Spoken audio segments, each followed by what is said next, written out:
Once upon a time, in a remote Igbo village nestled among rolling hills and fertile plains, there lived a young woman named Ezenwanyi. She was the daughter of Neka, a respected priestess of the village shrine dedicated to Ola, the earth goddess. Ezenwanyi was known for her beauty and intelligence, but she bore a secret burden, a curse that had been placed upon her by the evil goddess of the forest, Agbula. Years before Ezenwanyi was born, Neka had yearned for a child and had sought the help of Agbula, unaware of the dark deity's true nature. Agbula granted Neka's wish, but at a terrible price. Her daughter would grow old and wither away each night, only to regain her youth and beauty at dawn. This curse was meant to punish Neka for her insolence and to torment her descendants. One day, a brave and handsome warrior named Odumegwu arrived in Ezenwanyi's village. He was renowned for his skill in battle and his honorable character. Odumegwu had been sent by his village elders to forge alliances with neighboring tribes to defend against marauding bandits. When Odumegwu first laid eyes on Ezenwanyi, he was struck by her ethereal beauty and her dignified presence. Despite the warnings from villagers about Ezenwanyi's curse, Odumegwu was captivated by her gentle spirit and intelligence. They spent hours in deep conversation, sharing stories and dreams under the shade of the sacred baobab tree. As their friendship blossomed into love, Odumegwu proposed marriage to Ezenwanyi. She hesitated and said, "I can't accept this," but he said, "I can't marry any other woman if not you. My love for you is unending." She persisted, fearful of revealing her curse and the shame it might bring upon their union. However, Odumegwu's unwavering affection and reassurance convinced Ezenwanyi to accept his proposal, trusting in their love to overcome any obstacles. They were married in a simple yet heartfelt ceremony attended by their closest friends and family. For a time, they lived in blissful harmony, Odumegwu venturing out on his missions while Ezenwanyi tended to their home and the villagers who sought her wisdom and healing touch.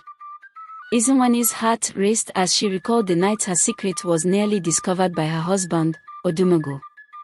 He had grown suspicious, noticing that I would often leave our bed at night, only to return at dawn. He couldn't understand why I preferred to wake up alone, and his curiosity got the better of him. His mother, too, had grown suspicious, and one night, she snuck into our hut, determined to uncover the truth. But what she saw terrified her, and she ran out, crying, "Odumegwu, my son, my eyes have seen, my ears have heard. This is an abomination, not in our family." Odumegwu was devastated, ashamed of me and my supposed curse. He didn't understand, couldn't understand, that this was not something I chose, but something I was born with. He cried for my shame, but I knew he didn't know the full story. But the next morning, he sought out the wise man, seeking solutions. And it was then that the wise man revealed the truth to him, told him of my predicament, and urged him to help me find a cure. Odumegwu's mother, too, came to understand, saw how much her son loved me, and agreed to help us find a way to break the curse.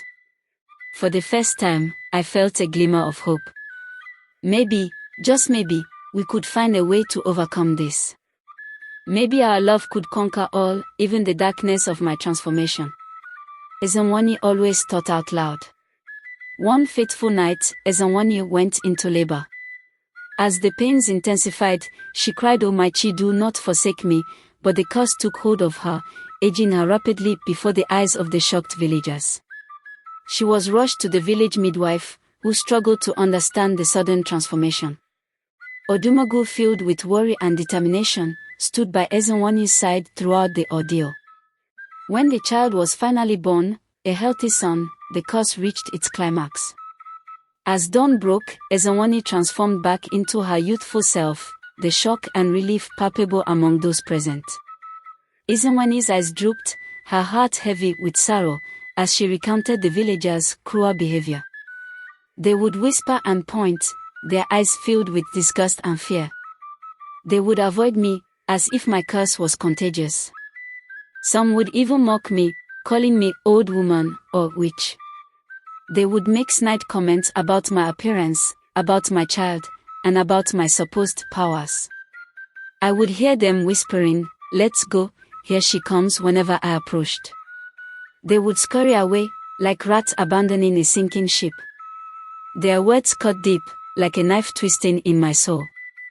But the most painful blow came when they would mock my child, saying that she was cursed, just like her mother. They would say that she was born of evil, that she was a product of my supposed witchcraft. My child, innocent and pure, suffered alongside me, simply because of her association with me. Their cruelty knew no bounds, and I was powerless to stop it. I was trapped in this curse, this prison of flesh and blood, unable to escape the torment of their words. I was forced to endure, to suffer in silence, as they ridiculed and ostracized me. But I refused to let their cruelty break me. I held on to my dignity, to my pride, and to my love for my child. I knew that I was not alone, that there were those who saw beyond the curse, who saw the real me. And so, I persevered, through the tears and the pain, through the whispers and the mockery. The village elders, initially horrified by Ezenwanyi's curse, began to understand the depth of her sacrifice and the strength of her love for Odumegwu. They sought guidance from Neka, who admitted her past mistake and begged for forgiveness from Agbola and the village. Moved by the courage and devotion of Ezenwanyi and Odumegwu, Agbola lifted the curse, recognizing the purity of their love and the righteousness of their actions. Ezenwanyi was finally free from the nightly torment that had plagued her since birth. With the curse lifted, Ezenwanyi and Odumegwu raised their daughter in a home filled with love, respect, and mutual admiration.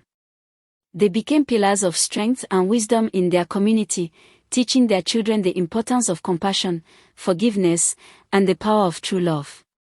Ezenwanyi's story became a cherished legend in the village, a testament to the resilience of the human spirit and the transformative power of love. She and Odumegwu continued to serve their people with humility and grace, ensuring that their legacy would endure for generations to come. In the end, Ezenwanyi's journey from cursed maiden to beloved wife and mother was a tale of redemption and triumph, proving that even the darkest curses can be overcome with courage, faith, and unwavering love.